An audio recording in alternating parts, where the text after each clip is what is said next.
Up to this point, Your Excellency, and including on the question that I've just asked you of accountability within your government, do you think you are addressing the grievances that have made thousands of Kenyans across the country in places that were unimaginable to get out to the streets to say Ruto must go? Do you think up to this point they feel you've addressed their grievances? I am not in their space, so I am doing what I believe I should be doing. I have taken the responsibility to withdraw the finance bill with all the attendant consequences. That I have done. I know what it means, and I know where it takes the country, and it is not a simple decision for me to make.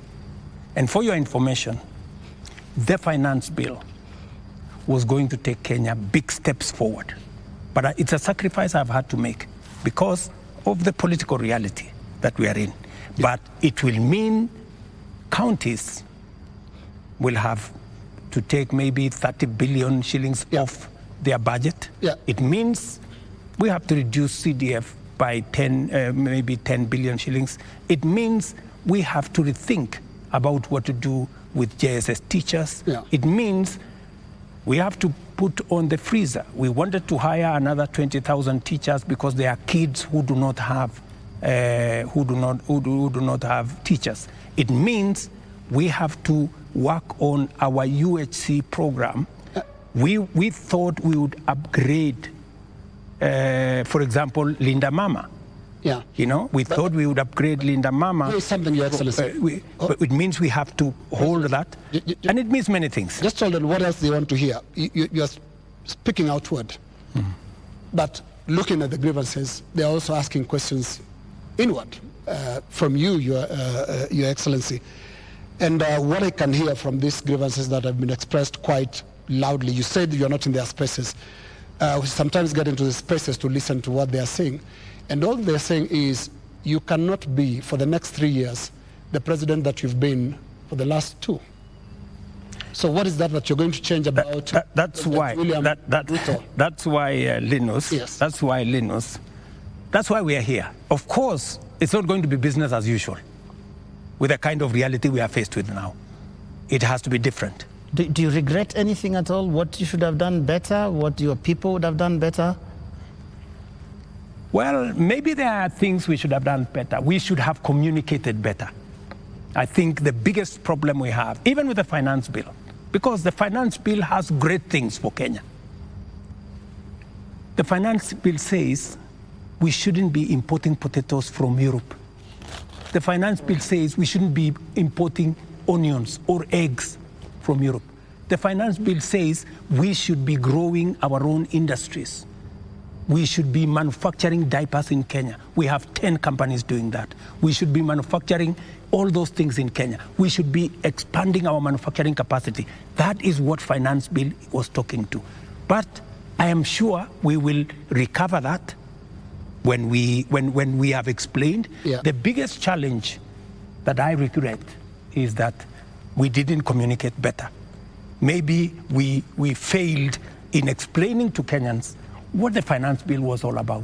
Because I promise you, if I am given a chance to explain to the people of Kenya what was in the finance bill and what the finance bill would have done for this country, every Kenyan would have agreed with me. But my regret is that they would say you were here, Mr. President. They said you would have explained.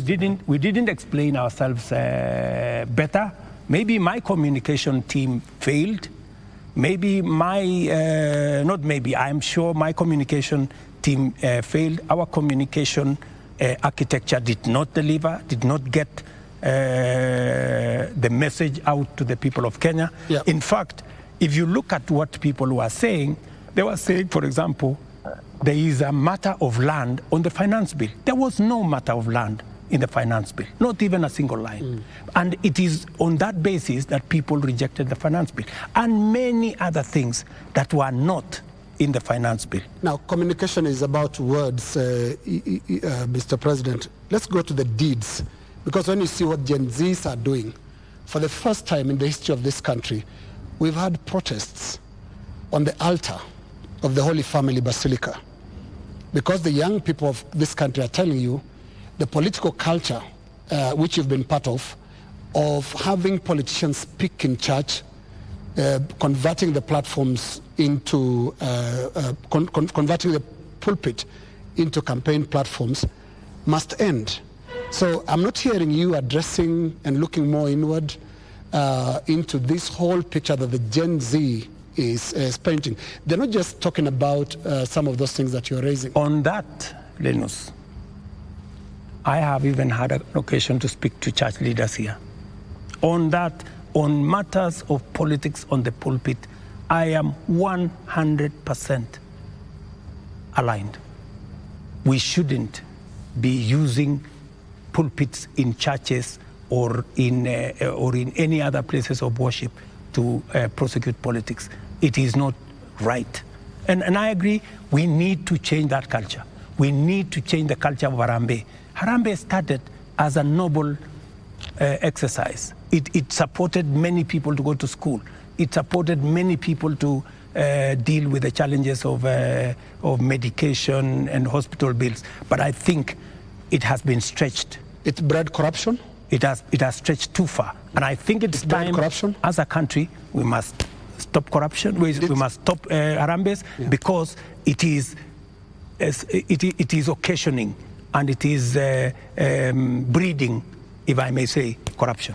Yeah, because when your aid of a much lower pay grade donates 20 million shillings to a church fundraiser, there is something fundamentally wrong.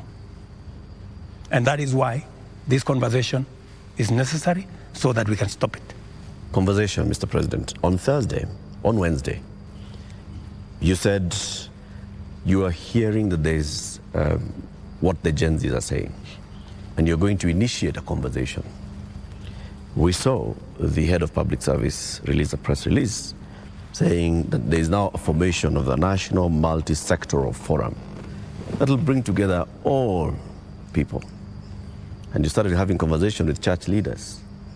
The Gen Z, upon seeing this, are saying, we did not ask for a conversation. We asked for action. So what action is going to precede this conversation?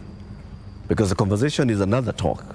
It reminds people of the NADCO talks, the BBI talks, IPPG talks that just happen and they just don't end. And people are saying, we want action, Mr. President, right now. We will participate in action, in conversations maybe later, but for now, now, Mr. President, yes, what's the action? I promised that I will engage the young people. Yeah, I promised. I was just making good my promise. And I promised a multi-sectoral forum, and that's what I have put out. I also promised that these are some of the topics I want us to discuss. I want us to discuss debt. I want us to discuss taxation. I want us to discuss unemployment. I want us to discuss corruption. I want us to discuss these issues. And it was a suggestion, and I am open. I am hearing that the young people are saying, we don't want a multi-sectoral forum. Maybe we should have an engagement with the president on X. And I am open to having an engagement with the young people on a forum that they are comfortable with. You're ready for digital? If they want me to engage with them on X, I will be there. At this point, Mr. President, do you think you know what the young people want? I have many young people in my house. Are they telling you all is well? The same ones that are in all these other spaces. And they want an engagement. They have ideas. They have suggestions. And I am open. If what we are doing on the digital space, on the housing program, on the export of labor, on manufacturing, if they have suggestions, I am open to those suggestions. They can improve, they can change, they can make new suggestions. And I also have a responsibility as a father, because These are our children. I have also a responsibility to guide and to listen to them and to tell them, yes, on this, I agree. For example, let's not have a spouse's office. I agree. Let's not have CASS for now. I agree. Let us not have advisors. Advisors. We will agree. Let us not have churches being a space for politics. I agree. So many of these areas, we need to even have a conversation. If we are paying 46% of our revenues for salaries and wages, when the legally established space should be 35%. That is why I started a conversation with Salaries and Remuneration Commission. We must deal with the issue of wages and salaries so that we bring them down to 35% and leave more money for our development. That is a conversation I am very happy about. When? Mr. President, it's been 2 weeks. It's been 2 weeks of you saying every day we are going to have a conversation. We just you know what they say on social media? I say they call you the president of tutafanya, tutatenga, tutafanya, tutarudi. No, it is always futuristic. But I'm here. You're saying but I'm here. We are going to have a conversation. I said within a week. I gave a timeline. Within a week. Yeah. So within a week we will have agreed on where are we meeting. Are we meeting at the X space? I am ready for that X space. Are we agreeing on this multi-sectoral? I'm waiting to see the suggestions that Kenyans have. I don't want to prescribe any suggestion, but when I give out a suggestion, I expect feedback. I expect people to say, maybe this is okay, maybe this is not okay, and then we agree on a way to move. Mr. President, any of them analyzing what you have actually said tonight on the issue of your advisors, your cabinet, what you're going to do, what Kenyans like to call heads that are going